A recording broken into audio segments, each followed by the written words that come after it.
Graças a Deus, graças ao Senhor Jesus, mais uma ministração. O livro é Mateus, o capítulo é o 20. Vamos lá?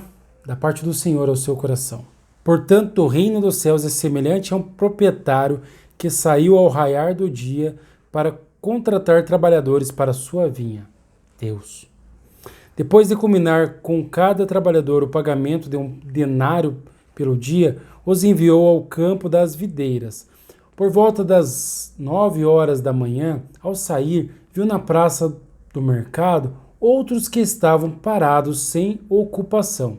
Então lhes disse: Ide vós também trabalhar na vinha, e eu vos pagarei o que for justo. E eles foram. Tendo saído outra vez, próximo do meio-dia e das 3 horas da tarde, agiu da mesma maneira. Ao sair novamente agora, em torno das 5 horas da tarde, encontrou outros que estavam sem trabalho. Indagou deles: Por qual motivo estivestes aqui desocupados o dia todo? E lhes informaram: Porquanto não houve alguém que nos contratasse. Então lhes falou: Ide igualmente vós para o campo das videiras. Ao pôr do sol, o senhor da vinha ordenou ao seu administrador: Chama os trabalhadores e paga-lhes o salário, começando pelos últimos contratados e terminando nos primeiros. Chegaram os que haviam sido contratados em torno das 5 horas da tarde, e cada um deles recebeu um denário. Quando vieram os que haviam sido contratados primeiro, deduziram que receberiam mais. Contudo, também receberam um denário cada um. No entanto, assim que receberam, começaram a se queixar do proprietário da vinha. Dizendo-lhe: esses últimos homens trabalharam apenas 1 hora. Apesar disso, o Senhor os igualou a nós que suportamos o peso do trabalho e o calor do dia. Mas o dono da vinha, explicando, falou a um deles: Amigo, não estou sendo injusto contigo. Não combinamos que te pagaria um denário pelo dia de trabalho? Sendo assim, toma o que é teu e vai-te, pois é meu desejo dar a este último tanto quanto a ti. Porventura não me é permitido fazer o que quero do que é meu? Ou manifestas a tua inveja porque sou generoso? Portanto, os últimos serão primeiros e os primeiros serão últimos, pois muitos serão chamados, mas poucos escolhidos. Essa passagem é muito importante, diz a gravidade, né, de ser humilde, de se contentar, né, com o que Deus nos dá e ser gratos, né, pela vida eterna. Ser gratos por poder viver eternamente, né, pela misericórdia dele. Ou seja, e ao ser grato, viver uma vida em gratidão, para que seja então assim recompensado por Deus com a vida eterna e com a eternidade em Cristo, né? São pessoas que não são reclamonas, são pessoas que são humildes, são pessoas que visam agradar a Deus e meditam na palavra do Senhor. Pois muitos serão chamados, mas poucos são os escolhidos. Ou seja, muitos são chamados a trabalhar, mas desses muitos que são chamados a trabalhar, poucos são escolhidos a receber a vida eterna, a receber o que Deus prometeu. Pois os que são poucos são os que fazem de acordo com a vontade de Deus. Por isso são poucos os que trabalham em conformidade com a palavra do Senhor. Jesus estava, então, pronto para subir a Jerusalém, quando chamou à parte seus 12 discípulos e lhes falou: Agora estamos subindo para Jerusalém, e o Filho do Homem será entregue ao chefe dos sacerdotes e aos escribas. Eles o condenarão à morte e os entregarão aos gentios para ser zombado, torturado e crucificado, mas ao terceiro dia ele será ressuscitado.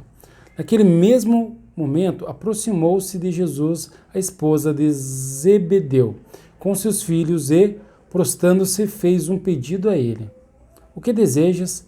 Perguntou Jesus. Ela respondeu: ordena que no teu reino estes meus 2 filhos se assentem, um à tua direita e o outro à tua esquerda.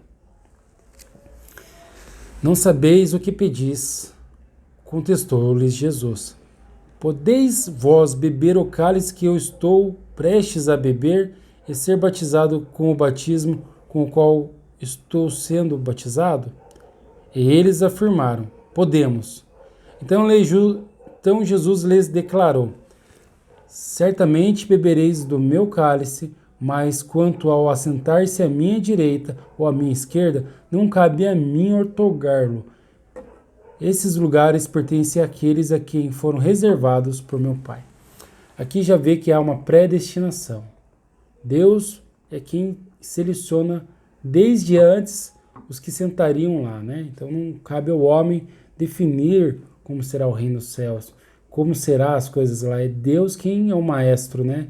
É Deus quem dita as regras, é Deus quem faz como Ele quer que seja feito e já está consumado, como o mesmo Jesus Cristo disse naquele madeiro.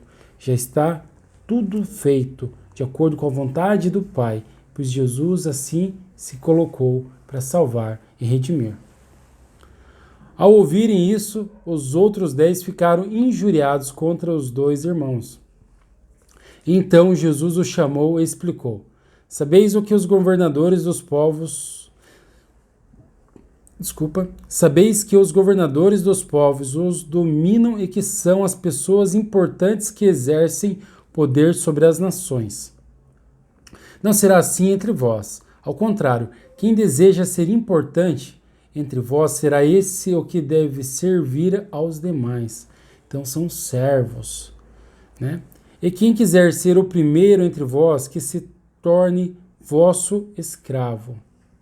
Então, vive para trabalhar pela alma do outro. Quanto mais trabalha, maior é, mais humilde. Quanto mais serve, né, mais trabalha pelo nome de Deus, ao servir de acordo com a palavra de Deus. Servir, inclusive, a palavra, né? Maior estatura espiritual tem, ou seja, mais luz, mais Espírito Santo, maior em sabedoria. Deus ele acrescenta o saber, o compreender, o discernir, e ao discernir mais o fazer, e ao fazer mais luz, luz da vida, luz do Espírito Santo. Então, estatura espiritual, e essa é eterna. Assim como o Filho do Homem, que não veio para ser servido, mas para servir e dar a sua vida como único resgate por muitos. Ou seja, então ele chama a fazer isso, mas ao imitá-lo, imitar a Jesus, e não ao homem, mas a palavra de Deus. Então veja, num ponto ele diz que todos recebem o mesmo, um denário, ou seja, os que entram, os poucos que entram, recebem de Deus uma recompensa. Mas aqui já tem estatura, entende? Então já tem algo ali que a compreender. A estatura, o tamanho do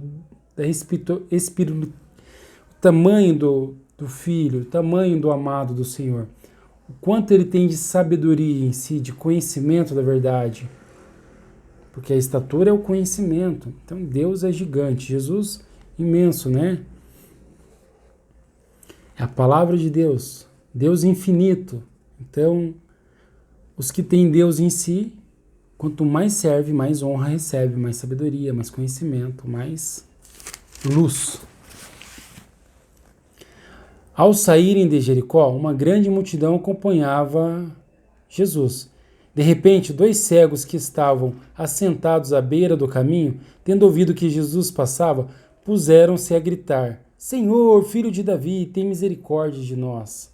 Entretanto, a multidão os repreendeu para que se calassem, mas eles clamavam ainda mais: Senhor, filho de Davi, tem misericórdia de nós.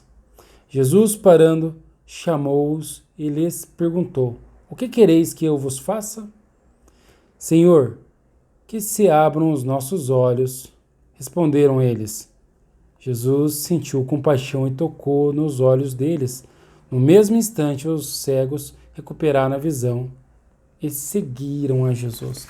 Hoje, assim, também é importante clamar a Deus para que Ele nos abra os olhos, para que nos tire da cegueira, que nos tire da hipocrisia, que nos tire de cometer tais erros. Ou a palavra melhor é o seguinte: para que Ele, Jesus Cristo, nos coloque a acertar, para que a gente ande em espírito, de acordo com a vontade de salvação, que a gente venha fazer de acordo como o Pai quer que seja feito, e não servindo com influência e domínio da carne constante e tomando conta, mas não, que pelo contrário, Deus que seja uma influência constante e o Espírito Santo que nos tome conta e a gente age de acordo como Filho de Deus, Jesus Cristo, sendo assim imitadores de Deus, amigos do Deus vivo, porque isso só pode ser feito pela fé, e também filhos de Deus, né? Ao entrar na vida eterna, estando com Deus para todo sempre. Amém?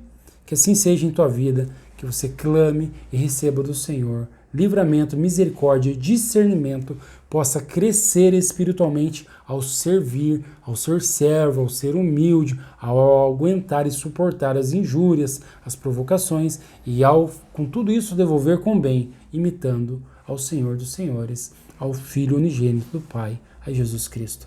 Paz e vida seja contigo, da parte de Jesus Cristo, que Deus lhe conceda. Amém.